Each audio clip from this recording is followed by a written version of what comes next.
याद रखो, भारत के अंदर नफरत परस्तों की जमात हो, तुम्हारे दिमाग में भूसा भरा हुआ है। अगर ये उलमा की जमात ना होती, अगर हमारे उलमा मदरसों से न निकलते, तो अंग्रेज का खुला मुकाबला अगर किसी ने किया है, हमारे उलमा कराम की जमात ने की है कि नहीं की है? बताओ जरा कि कौन था अंग्रेज के खिलाफ मैदान में? सबसे पहले बंगाल मुर्शिदाबाद का नवाब सिराजुद्दौला आया 1755-57 के अंदर। 1799 के अंदर शेर मैदान, शेर हिंदुस्तान टीपू सुल्तान मैदान में आया। जब 1799 में टीपू सुल्तान शहीद होता है तो अंग्रेज इस देश पर काबिज हो जाता है। अंग्रेज अय्याशी करता है, अंग्रेज इस देश को लूट कर बर्तानिया लेकर जाता है, इंग्लैंड लेकर जाता है। उस अंग्रेज के सामने खड़ा होने की ताकत किसी में नहीं थी।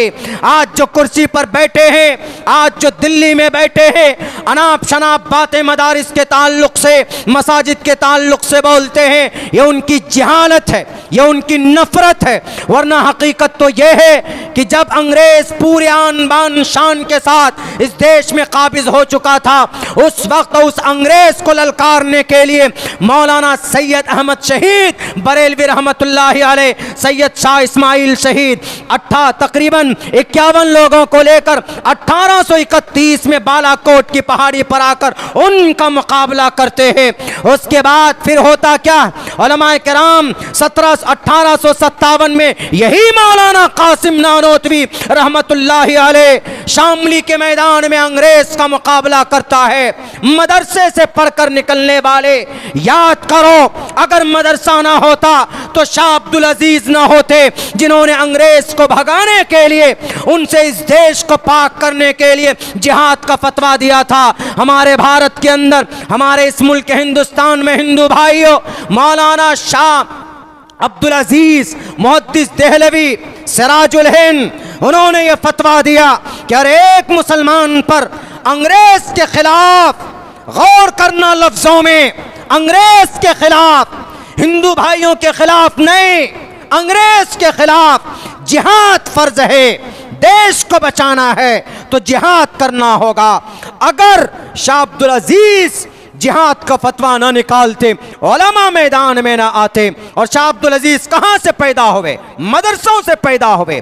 मदारिस ना होते, शाह अब्दुल अजीज ना होता, मदारिस ना होते, तो शाह हाजी इमदादुल्लाह मुहाजिर मक्की ना होते, मदारिस ना होता, तो कासिम नानोतवी ना होते, मदारिस ना होता, कासिम नानोतवी ना होते, तो शेखुल हिंद ना होते, शेखुल हिंद ना होते, तो बताओ जरा शेखुल इस्लाम होते क्या?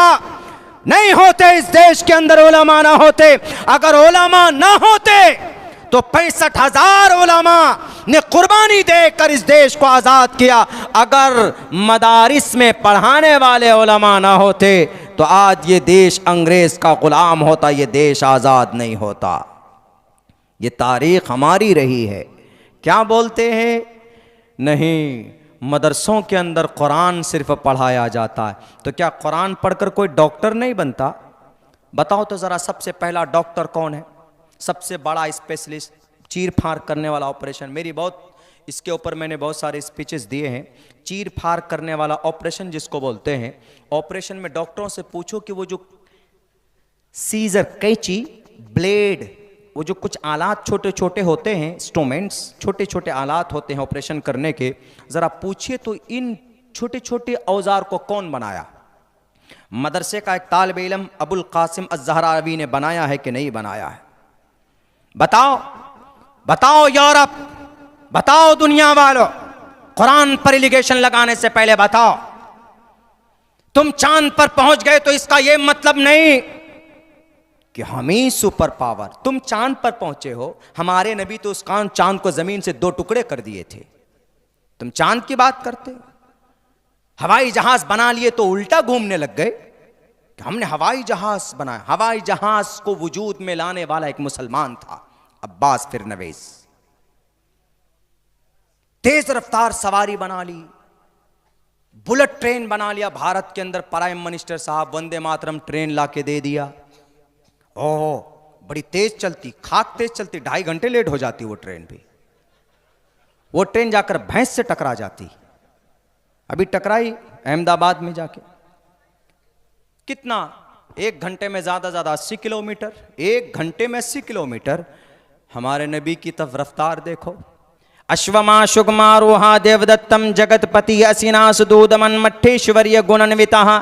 आपकी किताब में मेरे सनातन धर्मी भाइयों, हमारे नबी इतनी तेज रफ्तार सवारी पर बैठे कि आज तक क्या कयामत तक कोई माए कलाल उससे ज्यादा तेज रफ्तार सवारी नहीं बना सकता। वो क्या है? वो बुर्राक है जिस पर अल्लाह के नबी बैठकर कहां गए? ये तो चांद पर पहुंच गए। तो हम चांद पर पहुंच गए, क्या किया चांद पे पहुंच गए? तो तुम तो ऑक्सीजन नहीं निकाल पाए चांद पे। हमारे नबी बिना ऑक्सीजन के, कोई हेलमेट नहीं, कोई पैराशूट नहीं, बुर्राक पर बैठे, जिब्राइल अमीन साथ में। मस्जिद अक्सा, वो मस्जिद अक्सा जिसको नालायक नाहंजार यहूदियों ने अपने नरगे में लिया हुआ है, 1967 से वो मस्जिद अक्सा उनके कब्जे में है। वो मस्जिद अक्सा, अल्लाह के नबी वहाँ से पहले आसमान पे जाते हैं। पहले आसमान पे, पहले पे ही नहीं, अगर कोई America, Japan, Iran, Italy, Germany अगर पहले आसमान पे चला जाए तो मेरे ख्याल से वो चीख चीख कर मर जाएगा कि हम आसमान पर पहुंच गए, आसमान पर पहुंच गए। आज तक कोई नहीं पहुंच पाया। सिर्फ आसमान पर आज तक कोई शख्सियत, कोई ज़ात गई है तो वो जनाब मोहम्मद रसूलुल्लाह सल्लल्लाहु अलैहि वसल्लम की ज़ात गई। पहले आसमान पर नहीं, पहले आसमान पर गए। दरवाज़ा पूछता, हु इज़ दिस पर्सन? कौन है ये? जिब्राइल कहते हैं दरवाज़ा खोलो, मोहम्मद रसूलुल्लाह सल्लल्लाहु अलैहि वसल्लम है। पहले आसमान पर, दूसरे आसमान पर, तीसरे आसमान पर, चौथे आसमान पर, पांचवें, छठे, सातवें, सारे आसमान पार कर गए। पार करने के बाद सिदरतुल मुंतहा पे पहुंचे, करीब में सिदरतुल मुंतहा। जिब्राइल वहीं तक जाते थे, सिदरतुल मुंतहा इंद सिदरतिल मुंतहा। अल्लाह के नबी को कहते हैं जिब्राइल जाइए। अल्लाह के नबी फरमाते तुम भी आओ साथ में। नहीं नहीं, अल्लाह के नबी यहाँ से कोई नहीं जा सकता, आज से यहाँ से आगे कोई नहीं गया है। यहाँ से आगे अगर कोई जा सकता है तो वो सिर्फ आप जा सकते हैं। अल्लाह के नबी वहाँ से भी आगे निकल कर गए, जाते जाते जाते जाते सुम्मा दना फतदल्ला फकाना काब कौसैनी औ अदना, बहुत करीब, बिल्कुल करीब, अल्लाह के करीब जाकर करीब हुए। बताओ दुनिया, खुदाई दावा करते हो, अमेरिका तुम्हारे नोट में लिखा हुआ है we trust in one God, हम एक गॉड को मानते हैं। गॉड को देखा, खुदा को देखा? नहीं देखा, हमारे नबी ने देखा है, हमारे रसूल ने देखा है, हम उस रसूल को मानते हैं। आज तुम बुलेट ट्रेन बना लेते हो, रॉकेट बना लेते हो, जहाज बना लेते हो तो गर्व करते हो। हमारे नबी तो बुर्राक पर बैठ कर गए और उसकी रफ्तार इतनी थी कि अगर आदमी 1,00,000 किलोमीटर देख सकता है तो उस बुर्राक का पहला कदम 1,00,000 किलोमीटर तक जाता है, इतनी रफ्तार थी। फिर भी गर्व नहीं किया हमारे नबी, गए अल्लाह के करीब। वहां नमाज जैसी बेहतरीन दीन का एक अहम फरीज़ा अल्लाह तबारक व तआला ने सौंपा कि नबी ये जाइए, नमाज है, ये आपके लिए, आपके कौम के लिए, नमाज जैसी इबादत लेकर इस दुनिया में आए। फिर प्रोसेस हुआ, वापस किए गए, रास्ते में मुलाकात हुई, जन्नत और जहन्नम। आजकल तो लोग जन्नत और जहन्नम की बात करते हैं, लेकिन जन्नत और जहन्नम को देखा किसी ने नहीं देखा, हमारे नबी ने देखा है। स्वर्ग को किसने देखा? मोहम्मद रसूलुल्लाह ने देखा। नरक को किसने देखा? मोहम्मद रसूलुल्लाह सल्लल्लाहु अलैहि वसल्लम ने देखा है। यह है कुरान के मानने वाले। कुरान जिस शख्सियत पर अवतरित हुई और उतारा गया, ये है वो शख्सियत, ये है वो अल्लाह के नबी अलैहिस्सलातु वस्सलाम। हम उस नबी को मानते हैं और उस नबी की सुन्नत के मुताबिक ज़िंदगी गुजारना चाहते हैं। मेरे भाइयों, वक्त चूँकि काफ़ी हो चुका है, अभी और भी मुस्तनद उलमाए किराम का खिताब आपको सुनना है, लेकिन बात अगर की जाए कुरान पर, सीरत पर, तो 2-2, 3-3 रातें कम पड़ जाती है। मैं तो फिर भी एक तालिब इल्म हूँ, मैं तो एक अदना सा तालिब इल्म हूँ। असल तो बहरुल उलूम यहाँ बैठे हुए हैं, स्टेज पर बैठे हुए हैं, और बड़ी खुशनसीबी की बात है, बड़ी मुअज़्ज़ज़ शख्सियत और हस्ती आपके इस इलाक़े में, आपके इस इदारे में आज तशरीफ़ लाई हुई है। हज़रत मुफ्ती सलमान साहब मंसूर पूरी, दामत बरकातुहुल आलिया, उनका पुरमग़्ज़ ख़िताब आपको सुनना है। हर दिन ये अल्लाह वाले नहीं आते, इसलिए इनकी ज़ियारत कीजिए, इनकी ज़ियारत, इनसे दुआएं लीजिए और इनसे करीब होइए और अपने मदारिस को बचाइए, अपने मदारिस को ज़्यादा हो सके ताउन पेश कीजिए। लोग तो अपने अपने मंदिरों की तामीर के लिए अरबों रुपए जमा कर रहे हैं, अरबों रुपए, और ऐलान कर रहे हैं हम 1000 ट्रेन फ्री कर देंगे। जब लड़का एग्जाम देने जाता तो एक भी ट्रेन फ्री नहीं, एक भी ट्रेन फ्री नहीं, लेकिन जब मंदिर की उद्घाटन हो रही है तो 1000 ट्रेन फ्री। ऐसे ऐसे बेवकूफ़ लोग सब कुर्सी इख्तिदार पर बैठे हुए हैं। बताइए, कहते हैं कि भाई प्राइम मिनिस्टर साहब ने श्री रामचंद्र जी को छत दिया, घर दिया। अरे श्री रामचंद्र जी खुद खुदा हैं, उनको घर की क्या ज़रूरत है? घर की ज़रूरत नहीं होती। मर्यादा पुरुषोत्तम जो खुदा होता है उसको घर की ज़रूरत नहीं होती है, उसको जगह की ज़रूरत नहीं होती है। बाज़ाब्ता कहा गया है, कहाँ? वेदों के अंदर कहा गया है साफ साफ लफ्ज़ों के अंदर, न कश्चित पतरश्चीलिके न चिस्तान वच्च तिस्य लिंगम सकारनम कर्णादिपादिपो न चास्य कश्चित जनिता न चादिपा। साफ लफ्ज़ों में कहा गया है कि भाई उनको घर नहीं चाहिए, इंसानों की तरह उनकी ज़िंदगी नहीं होती। यही हमारा भी अक़ीदा है कि भाई अल्लाह तबारक व ताला को न घर की ज़रूरत है, न उनको सोने की ज़रूरत है, न उनको नींद आती है, न उनको ऊँग आती है, उनको न बेटा है न बेटी है, कोई नहीं। अल्हम्दुलिल्लाह हम तमाम मुसलमानों का यह अक़ीदा है। और क्या कहा गया?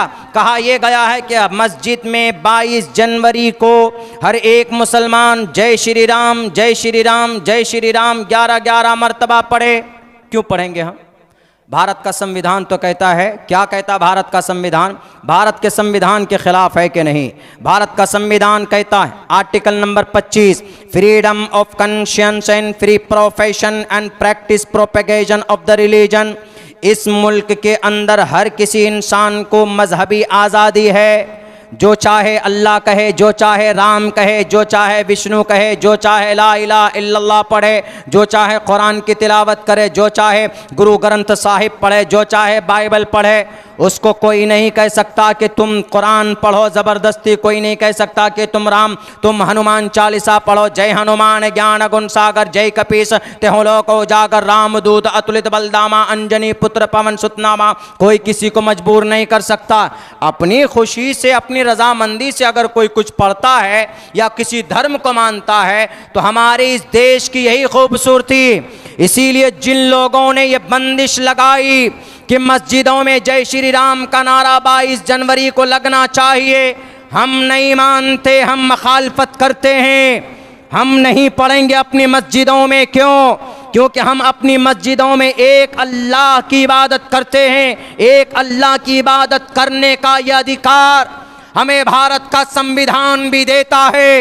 अगर आपको मालूम नहीं है तो आओ मेरे स्कूल के अंदर नर्सरी क्लास में दाखिला लो, आओ मदरसा कासिमुल उलूम में दाखिला लो और पढ़ो। भारत के संविधान का आर्टिकल नंबर 25 खुले लफ्ज़ों में कहता है, साफ साफ लफ्ज़ों में, freedom of conscience and free profession and practice propagation of the religion. जब देश का संविधान हमको मजबूर नहीं कर रहा है, तुम हिंदू हो हिंदू बनकर रहो, तुम मुसलमान हो मुसलमान बनकर रहो, तुम सिख हो सिख बनकर रहो, तुम जैन हो जैन बनकर रहो। किसी माए के लाल में ये जायज़ नहीं है किसी के लिए कि किसी दूसरे धर्म वालों को टोपी और दाढ़ी के नाम पर उनको मारा जाए। हमारी शरीयत को नहीं पहचानते हो। हमारी शरीयत में अल्लाह ने हिकमत रखी है, हिकमत। ये टोपी है, इस टोपी की हिकमत क्या मैंने कल भी जलसे में बयान किया था, आज बयान करता हूँ। ये जो टोपी है ये सिर्फ सुन्नत रसूल नहीं है, ये सिर्फ इस्लाम की पहचान और शनाख्त नहीं है।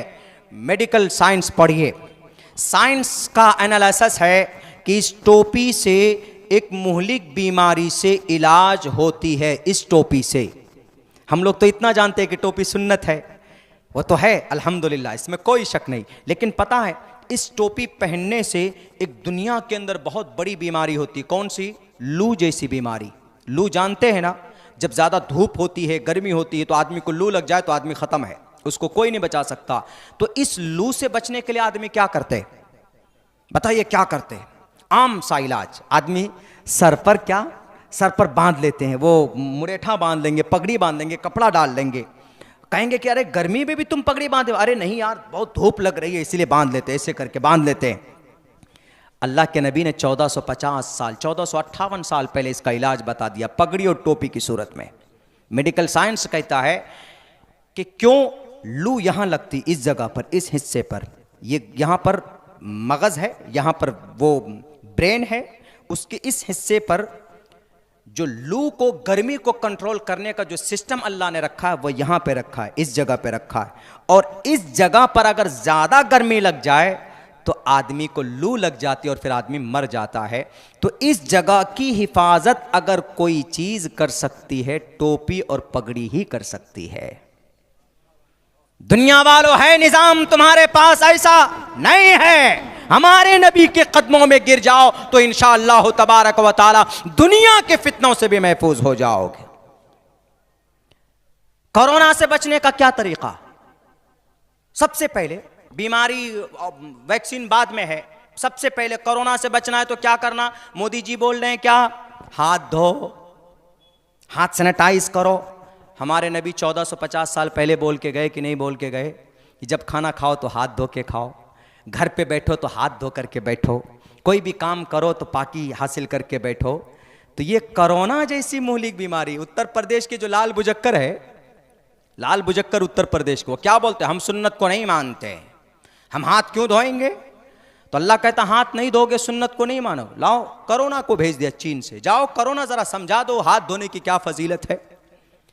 कोरोना आया, आने के बाद कब्जा किया, उसके बाद सब लोग चीखने लगे भैया कोरोना से बचना है तो हाथ धो करके पकड़ो किसी चीज को। अब यानी अल्लाह के नबी की सुन्नत का जो फायदा 1458 साल पहले बताई गई थी, अब इन लोगों को अब कोरोना ने समझा दिया। नहीं समझोगे तो कोरोना तुमको इसका फायदा समझा देगा। दूर से दूर दूर रहो, 6 फीट दूरी, कोरोना से है बचना जरूरी तो रहो 6 फीट दूरी, सोशल डिस्टेंस, है ना? पता है ये क्यों किया था? CAA कानून बना है, अभी लागू होने वाला है ये CAA। CAA का मतलब है लोगों को अलग अलग करना, हिंदू को अलग, मुस्लिम को अलग करना। तो अल्लाह ने कहा अच्छा बहुत भेदभाव कर रहे हो तुम, एक कोरोना जाओ जरा बता दो भेदभाव क्या होती, सबको अलग अलग करो। तो कोरोना ने आकर, कोरोना आया तो सबको बता दिया, कोई किसी से नहीं मिलेगा। मिलता था कोई किसी से? कहीं पर भी नहीं। रेलवे लाइन में भी दूर खड़े रहो, चाय के दुकान में भी दूर खड़े रहो। मोदी जी भी बोलते थे दूर खड़े रहो अगर कोरोना से बचना है। तो यह अल्लाह ने कोरोना के ज़रिए से बचा दिया कि भाई CAA तुम भेदभाव करना चाहते हो, लो कोरोना ने तुमको बता दिया कि तुमको दूर कैसे रहा जा सकता है। अपने बच्चों से भी लोग दूर हो गए। बाहर से आते थे क्या बोलते थे? बेटे दूर रहो, वहीं पर रहो, तुम वहीं पर रहो, वहीं पर रहो, तुम मिल नहीं सकते मुझसे, पहले हाथ धोने दो। हाथ भी धोते थे, सैनिटाइज करते थे। नहीं समझोगे तो कोरोना के जरिए अल्लाह तबारक व तआला तुम्हें समझाएगा। मेरे भाइयों, तो ये सारी बातें कुरान हदीस, इनकी बका, इनकी हिफाजत सिर्फ एक जगह है, मदरसा और मकतब। अल्हम्दुलिल्लाह आपका मदरसा देखकर मैं बहुत खुश हुआ हूँ, बहुत ज़्यादा खुश हुआ हूँ और दिल से दुआ निकली है कि ये आप लोगों के, आपके इलाके के लिए ये मदरसा, ये दीन का किला है। मदरसा नहीं होगा तो आलिम नहीं पैदा होंगे, अगर उलमा पैदा नहीं हुए तो फिर निकाह, जनाजा, शादी बियाह में मसाइल, तलाक, खुला, विरासत, ये मसला कौन बताएगा? इसीलिए इन मदरसों का बाकी रहना ज़रूरी है। मैंने भी पढ़ा है, 13 साल तक मदरसे में पढ़ा हूँ मैं, 13 साल तक मदरसे में पढ़कर तब बाद में मैंने डिप्लोमा वगैरह किया है बेंगलोर के अंदर में, 2 साल के लिए किया है। वो बहुत बड़ी चीज़ नहीं है। मैंने 10 साल का कोर्स CBSE पैटर्न का 2 साल में पूरा किया हमने बाद में बेंगलोर के अंदर जाकर।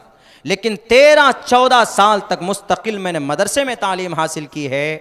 अगर मदरसा है तो कुरान और शरीयत की सही तालीम आपको मिलती रहेगी और सही जानकारी आपको मिलती रहेगी। तो इसीलिए गुजारिश करता हूँ मैं, ज़्यादा नहीं, चूँकि वक्त बहुत हो चुका है, इस मदरसे की तामीर के लिए, इस मदरसे की बका के लिए अगर आप कुछ देते हैं तो अल्लाह के दरबार में जमा हो जाता है। आप मरकर चले जाइएगा, लेकिन आपके दिए हुए पैसे अगर इस मदरसे में लगे रहे तो अल्लाह तबारक व ताला उसका सवाब आपको भेजते रहेंगे जब तक वो पैसा इस मदरसे में लगा रहेगा।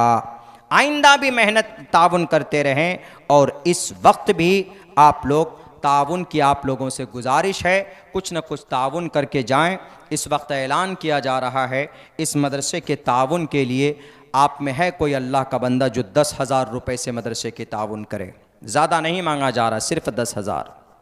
है कोई अल्लाह का बंदा? ज़्यादा देर नहीं, 3 मिनट के लिए सिर्फ बोलूँगा। 10,000 रुपये, कुरान की तालीम होगी, उसका सवाब आपको मिलेगा। हाफिज़ बनेंगे बच्चे, उसका सवाब आपको मिलेगा। कल क़यामत में बच्चे हुफ़ाज़ 10 आदमियों को जन्नत में लेकर जाएंगे तो ताउन करने वाले भी उनमें 10 इंसानों में एक इंसान होगा। इसीलिए ज़्यादा नहीं, 10,000 रुपये मांगा जा रहा है। कोई अल्लाह का बंदा मदरसे के लिए? हालांकि ये ऐलान करने में थोड़ी सी वो होती है कि अरे यार मदरसा है, मस्जिद है, इसके लिए चंदा जो ही आवाज़ निकले लोगों को देना चाहिए हमेशा। आज जलसे की बात नहीं कर रहा, चूँकि हमारी धार्मिक जगह है, ये चीज़ें बाकी है तो सही नॉलेज हमको मिलती रहेंगी। तो इसीलिए मैं ऐलान कर रहा हूँ 10,000 रुपये मदरसे की तामीर के लिए। बच्चे पढ़ते हैं, उनकी ज़रूरतें वहाँ पर होती है। भाई आप लोगों से गुजारिश है कि मदरसे की तामीर के लिए 10,000 रुपये से, माशाअल्लाह आलमगीर साहब ने 10,000 रुपये से ताउन पेश किया है। अल्लाह इनके देने को कबूल फरमाए। लिख लीजिए भाई, अल्लाह इनके घर के अंदर खैर और बरकत अता फरमाए। अल्लाह इनके कारोबार में दीन दुगनी रात चौगनी तरक्की अता फरमाए। आलमगीर साहब ने 10,000 रुपये से ताउन पेश